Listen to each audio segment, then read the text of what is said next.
Olá pessoal, aqui é o Velgas, hoje dia 30 de novembro de 2024.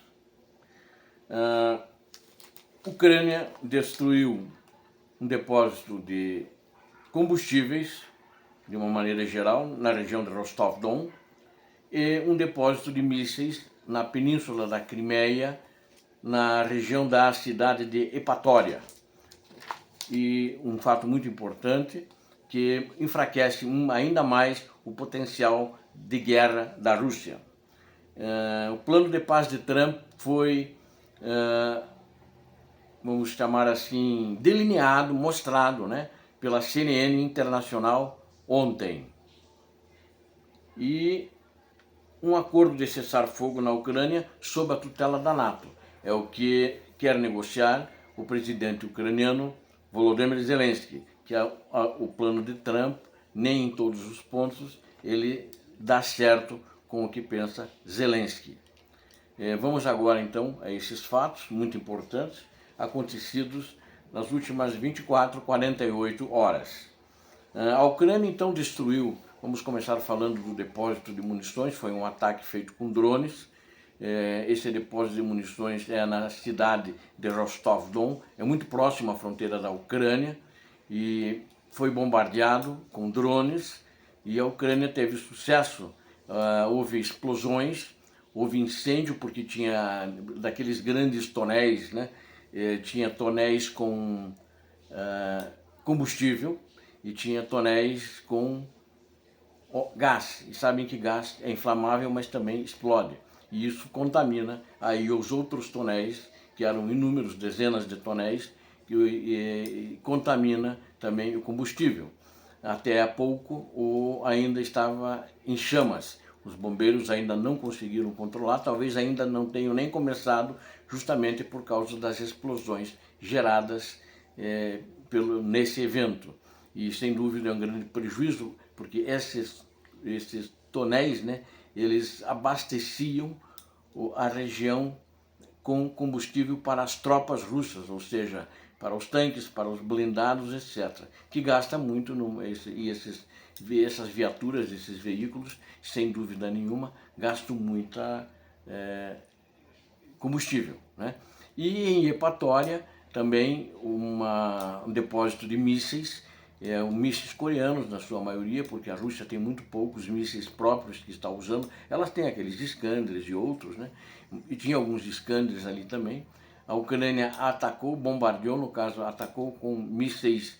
Não foi só esclarecido se eram atacantes, os Storm Shadow. Aparentemente são os Storm Shadows e Scalp ingleses que atacaram esse depósito na região de Epatória. Epatória é uma cidade de porte na península da Crimeia.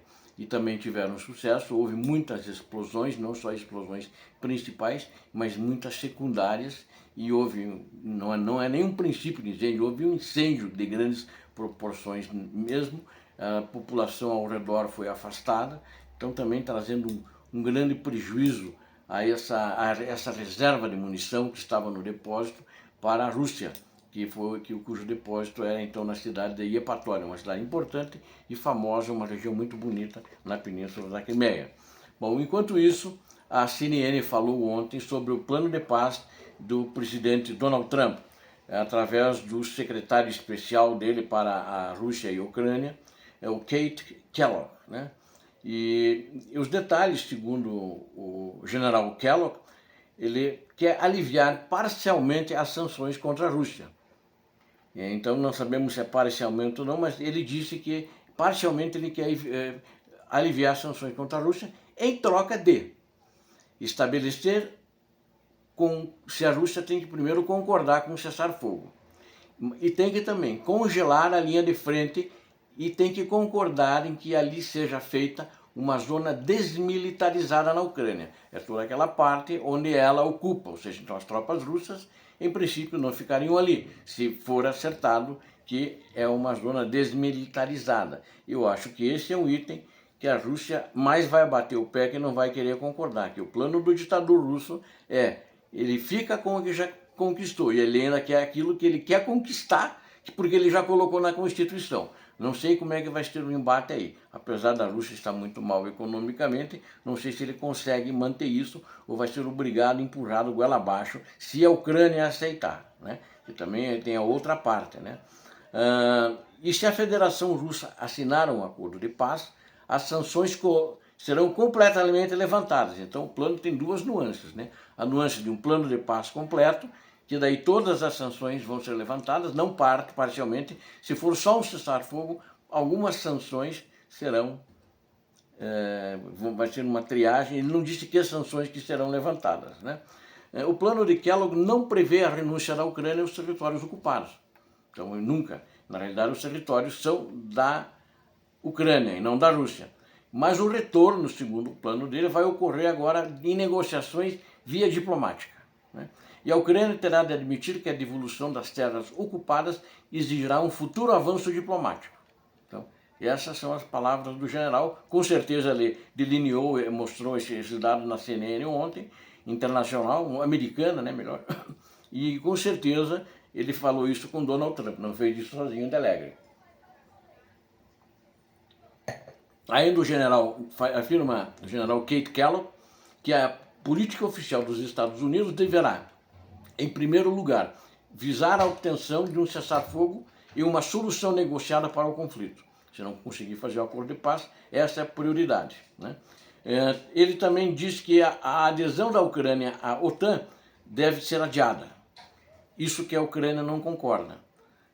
Indefinidamente, e em vez disso, seria oferecido à Ucrânia um acordo de paz abrangente com garantias de segurança verificáveis, mas isso já aconteceu em Minsk em 2014, 2015, que a Rússia não honrou e ninguém fez nada, ficaram olhando de bobo, né? O presidente Obama ficou olhando, todo mundo ficou olhando, os dirigentes europeus na época, e nada aconteceu. O plano de paz de Kellogg também afirma que a futura ajuda dos Estados Unidos da América fornecida à Ucrânia sob forma de empréstimo. Ele vai continuar fornecendo, mas tem que devolver. O que veio até agora é tudo doação. Vai depender do progresso das negociações de paz entre Kiev e Moscou. Se as negociações avançarem, na realidade é uma pressão que ele está colocando no pescoço, uma faca que ele está colocando no pescoço da Ucrânia e diz, ó, se avançar, se você for concordando, nós vamos dar mais ajuda militar para você. E os Estados Unidos da América vão armar a Ucrânia na medida em que esta possa defender-se e impedir quaisquer novas ofensivas. Ele não quer que ele vai armar, mas na OTAN você não entra. Antes e depois de qualquer acordo de paz. Inclusive, antes de concluir, ele já vai continuar mandando armamento. Segundo o autor do artigo, no caso o Kellogg, né, acredita que os Estados Unidos não precisam se envolver no outro conflito, não quer mandar tropa americana para lá. E que o seu próprio arsenal de armas vai ser, nos Estados Unidos ele foi reduzido. Então os coitadinhos dos americanos ficaram quase sem armas porque mandaram para a Ucrânia. Isso que ele quis dizer, acho que isso aí é fantasia, né?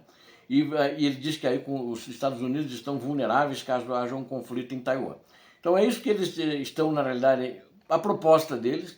Não acredito que o presidente Zelensky vai aceitar tudo isso, talvez partes, porque a visão do Zelensky é um pouco, difere bastante.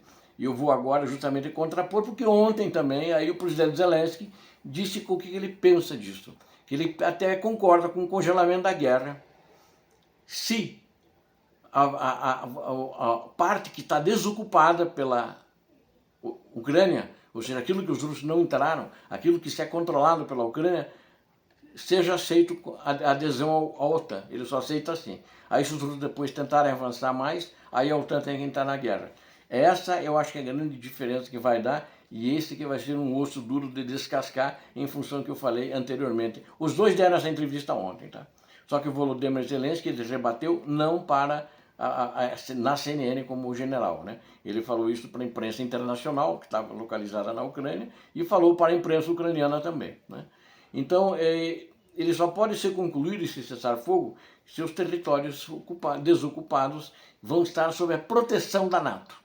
né? Ou seja, tem que aderir à NATO, à Ucrânia, a parte do território que não está em disputa. E a parte que está em disputa, mas não está na mão dos russos, continua com a Ucrânia.